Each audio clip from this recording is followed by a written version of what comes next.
एक साहब का हो गया झगड़ा अपने बॉस के साथ। झगड़ा अच्छा भला हुआ, ऑफिस वाले देख रहे हैं, तमाशा बना हुआ है, चीजें फेंकी जा रही हैं, एकदम बिल्कुल ही काम खराब हो गया ऑफिस में।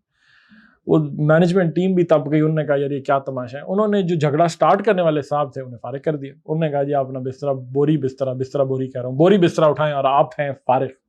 अब वो बेचारे निकले, उन्हें ये शक ही नहीं पड़ा पूरी लड़ाई में, जब वो उछल उछल के चीजें फेंक रहे थे।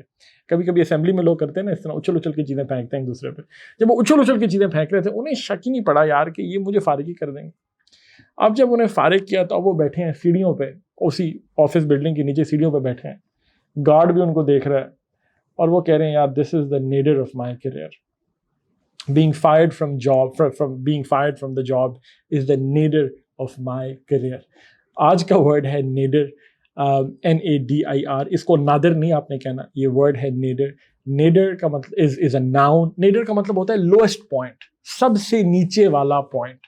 तो जब वो ये कह रहे हैं ना कि being fired from the job is the nadir of my career, मतलब उनके करियर का ये सबसे लोएस्ट पॉइंट है कि ये उनको उनकी जॉब से निकाल दिया गया है। तो वर्ड है nadir, nadir is a noun।